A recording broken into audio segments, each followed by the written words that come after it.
पाकिस्तान और अफगान तालिबान रजीम के दरमियान दूसरे रोज मुज़ाकरात का आगाज। सिफारती ज़राए के मुताबिक इस्तांबुल में पाकिस्तान की मुसव्वदा मुआहिदे पर जवाबी तजवीज़ के बाद मुज़ाकरात का आगाज हुआ। मुज़ाकरात पाकिस्तान और अफगान तालिबान के दरमियान सालिसों की मौजूदगी में जारी हैं। गुज़श्ता रोज़ मुज़ाकरात तकरीबन 9 घंटे तक जारी रहे। फ़रीक़ैन के दरमियान मुज़ाकरात एक मुकामी होटल में हो रहे हैं।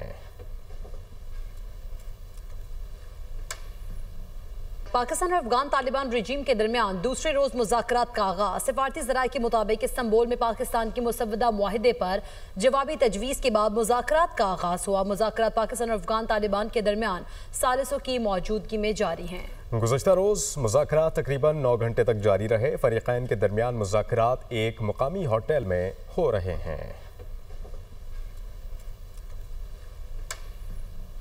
पाकिस्तान और अफगान तालिबान रजीम के दरमियान दूसरे रोज मुज़ाकरात का आगाज। सिफारती ज़राए के मुताबिक इस्तांबुल में पाकिस्तान की मुसव्वदा मुआहिदे पर जवाबी तजवीज़ के बाद मुज़ाकरात का आगाज हुआ। मुज़ाकरात पाकिस्तान और अफगान तालिबान के दरमियान सालिसों की मौजूदगी में जारी हैं।